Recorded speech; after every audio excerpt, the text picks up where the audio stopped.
осындай әдемі сыйлық сыйлады. Рахмет сыйлыққа. Комфорт плюсқа ауысқанын сразу білінеді ғой. Бір адам туда барды, обратно қайтты. Одан бұрын мен 6 апрель алғам. Ассалаумағалейкум барлықтарыңызға. Мінеке осылай комфорт плюсқа өткенін сразу сезілетті. Сразу.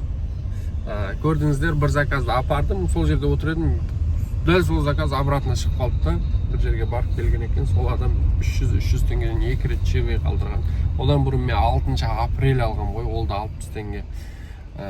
Қазір 25 апрель ма? Сондай. 20 күнде. Оң арасында мен таксовать тек қана көбінесе экономда жүрдім. И еще сол экономда жүрген кезімде менің нем түсіп кетті ғой. Қалай айтады? Нем бар ғой? Рейтингім 5 еді ғой менде. Сол неге түсіп кетіпті? 498 милли бірдеңесі болар. Жұмыс істей береміз ары қарай. Осылай комфорт плюсқа өттік. Комфорт плюс осындай панорамалар бар. Люк бар. Панорама деп ғой. Солай жұмыс бастадық. Қазір көрсетем не машинамен жүргенім. Сіздер білесіздер қандай машинада жүргенім, себебі өткен видеода айтып кеткенмін. Кеттік, заказға келдік. Мінекей мен кеше Қарағандыда болдым да, бонустарды үлгермей жатырмын. 7 заказ орындадым. 7 заказым нешемден бастадым қазір сағат 9-да бастағам, 11 болды дейік. 11 болды. 2 сағатта 7 тапсырыс. Мынау 8-ші. Ал менде бонус 22 000 бонус алу үшін менде қазір айтам 22 тапсырыс қалған еді. Соның 8-шісін орындай деп жатырмын. Мына заказды әкеп тастадым. Мен мінекей китайский Hyundai Elantra, пробег 75 000 қанша? 800 вариатор. Осымен жүрмін. Не деген рахат машина. Кезінде арзанға алғанбыз. Қазір бұлардың да бағалары көтеріліп кетті, өсіп кетті деп айтайын деп едім. Оның бағалары да жоғарылап кетті. Осылай. Бұлай көрсетейін. Сіздерге крупный план деймін, не дейді. Мінекей барлық несі бар. Панорамасы бар. Вариатор, электронный ручник, парковка алды арты, парктроник, кондиционер, климат контроль жоқ, кожа салон. Кожа болғанда дермантин шығар. Сондай. Мінекей мен қазір қанша қателеспесем 809-ші заказыма келе жатырмын. Егер қателеспесем біреуіне қателесіп тұрмын. Мен сіздерге айтайын достар, вариатордан шошып жүрдік қой енді. Қазір де шошимын. 100 000-нан кейін не болады екен деген ой бар, әрине. Бірақ өте экономичный екен. Сол эконом жасаған ақшаңыз, кезінде арзан алған разница ақшаңыз, мысалы салоннан алсақ осы машинаны, мен 8 350 000 қалдым ғой оны. Ал салонда дәл осындай комплектацияны өзіміздікін алғанда, яғни корейский немесе қазақстанский сборка дейді ғой, соны алғанымызда разница 3-4 миллион болушы еді. Дәл осы комплектацияда. Енді максимальнысын есептемей ақ қойын. 3 миллион. Қазіргі экономияны айтпай ақ қойын. Вообще жемейді. Қалан ішінде 7-8 максимум. Көрдіңіздер ме? Солардың барлығын есептегенде вариатордан шошуды қажет жоқ деп ойлаймын. Себебі вариатор, Құдай өзі сақтасын, кетіп қалып жатса, Қытайдан ары барса 800 000-ға идеальный не алуға болады деп ойлаймын да, өзім енді білмеймін, тағы көреміз ғой. Көре жатамыз. Мінекей осылай барлығын көрсетемін. Қазір 75 800 пробег. Бір мен стойка стабилизаторған ауыстырдым, бітті. Анау не сынып қалды ғой, 30 000 теңгеге жөндеттім, анау айна сүртетін. Сол болды. Одан кейін мінекей арендаға беріп қойғам, 2 адам айдады. Сол қазір демалысқа кетті. Келгеннен кейін қайтадан өзім алам, мәке ешкімге берме деді. Сол үшін енді мынаны өзім айтап жүрмін. Рахат екен, жұмсақ. 16 размерде машина өте жұмсақ болады екен. Kia Ceed-терімнің Kia Cerata 17 размер қойып алған Ceratадан жұмсақ. Шын айтайын, жұмсақ. Сосын мынау дермантин болғаннан кейін мынау не қатты емес та, кожа жұмсақ, сынбайды отырған жерлер. сол жақтарынан мен сынып жатырмын. Мен өкініп жатырмын да, неге Kia Ceed ала бермей мынаны алмадым. Бірақ барлығының өзінің жақсылығы бар деп ойлаймын. Олар автомат, бұл вариатор деген сияқты. Бірақ оларда запчасть, яғни кузов жағынан өте қымбат. Мотор жағы, ходовой жағы сол баяғы өзіміздікілермен бірдей. Тезірек бонусты үлгеріп тастайыншы деген кезіңде бар ғой. Осыларда платный ожидание. Соңында шығады ғой. Әдемилері. Анағыны 6-шы минут платный ожиданиясында шықты да. Енді мынаны қараңыздаршы. Тезірек шығыңдаршы өтініш.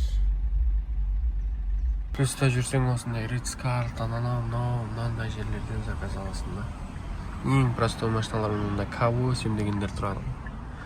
Taycan, Toyota 300, Байтерек. 9-ға 5 минут қалғанда бастаған ғой. Қазір 12 тапсырсым 12.947 теңге болып тұрды. Сонда 3,5 сағат болды. Жұмыс бастағанымызға.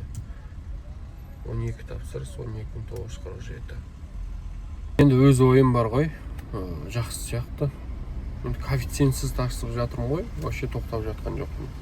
Соның өзінде 3,5 сағатқа жақсы сияқты.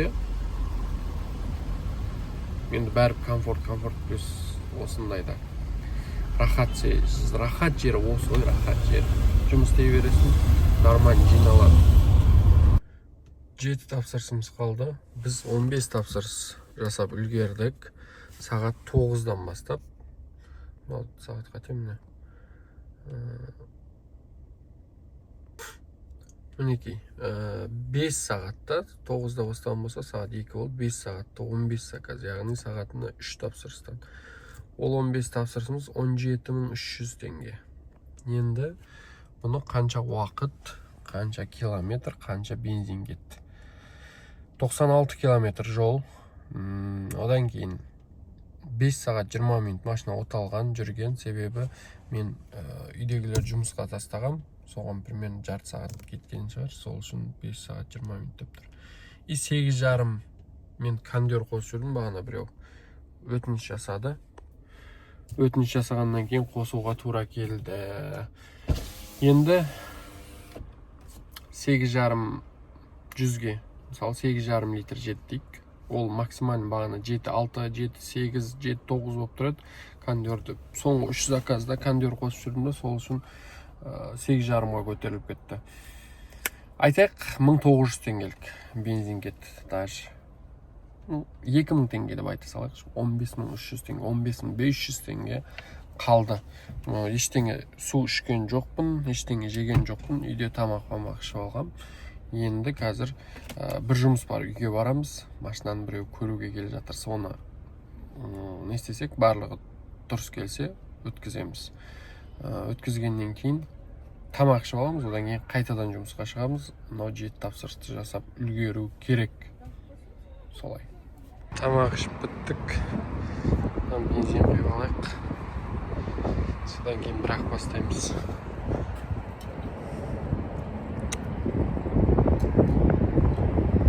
Сағат примерно 4-те болып қалды.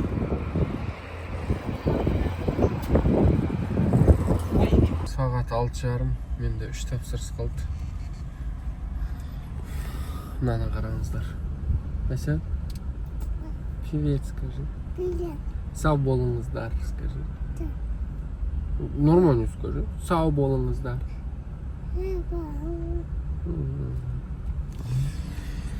Осылай 3 заказ қалды, сонымен тоқтайды. Ал бізде қазірге көрсете ме екен?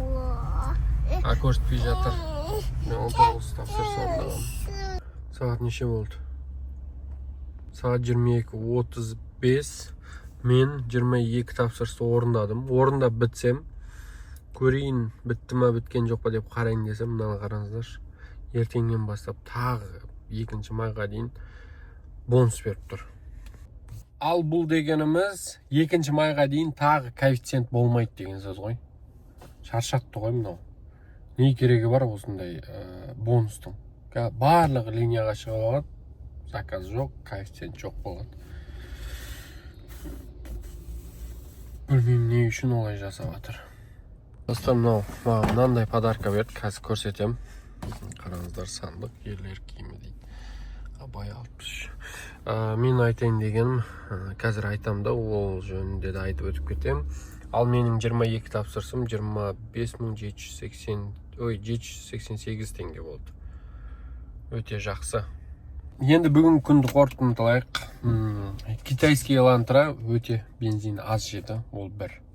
Көп болса таксовать еткенім үшін 4000 теңге ғана бензин кетті. Даже 4000 да кеткен жоқ. 4000 да кеткен жоқ. 3500 кетті дейік. Сонда 22000 теңге қалтаға қалады екен.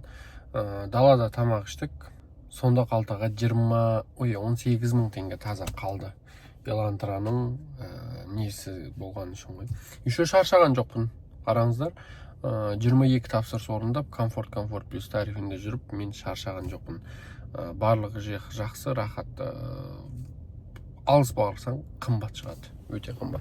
Мені Демежан өте жақсы бір адамдармен кездестірді. Сонымен барып, отырып, жақсы отырыс болды, соған барып қайттық. Біз оны Сауран қаншада?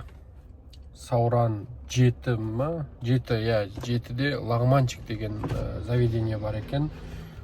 Порциялары өте үлкен әйтеуір. Соны барып, сол жаққа отырып қайттық. Ал маған Айнура ханым осындай сандық ерлер киімі. Қазір былай көрсетейін. Мінекей, сандық деген неден сертификаты бар, нелері бар. Ерлер киімі. Сондай әдемі сыйлық сыйлады. Рахмет сыйлыққа.